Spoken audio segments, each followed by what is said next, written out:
আসসালামু আলাইকুম আমার প্রাণ প্রিয় ভাই ও বোনেরা, যে যেখান থেকে আমার ভিডিওটা দেখছো তোমরা সবাই কেমন আছো? আমি অনেক ভালো আছি। আজ অনেক দিন হলো ফুচকা খেতে ইচ্ছা করছে অনেক, তাই আজ সন্ধ্যাবেলায় ফুচকা বানাতে বসছি। সব মশলাপাতি গোছগাছ করে গুছিয়ে এক জায়গায় নিয়ে বসলাম। আমি এই যে ফুচকা ডাল আর আলু দিয়ে আজকে ফুচকা তৈরি করব। তার জন্য গোটা মশলা এই জায়গায় মশলা আছে, গোটা মশলা আমি ভেজে গুঁড়ো করে নিছি।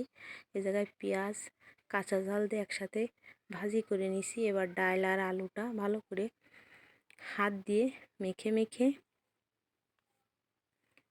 সুন্দর করে একটা ডো বানিয়ে ফেলেছি।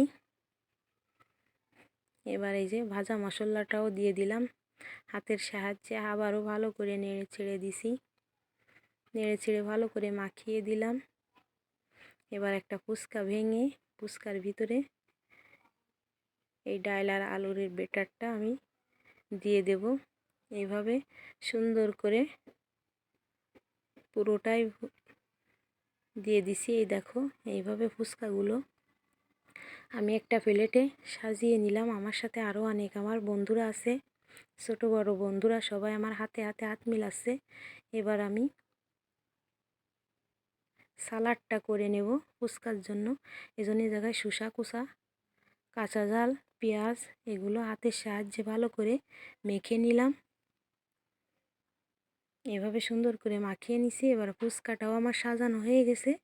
তার উপর দিয়ে আমি এই সালাডটা খুব সুন্দর করে সাজিয়ে দিচ্ছি।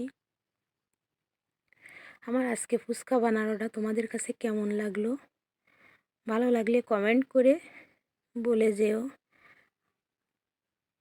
সব শেষে দিয়ে দিলাম একটু চিলি ফ্লেক্স।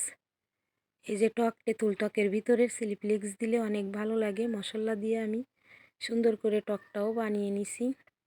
এবার একটা খেয়ে পরিবেশন করে দেখাচ্ছি তোমাদের। আমার ভিডিওটা যদি ভালো লাগে তোমাদের কাছে লাইক কমেন্ট শেয়ার করে দিও। হাতে সময় থাকলে একটা সাবস্ক্রাইব করে দিও। আল্লাহ হাফেজ।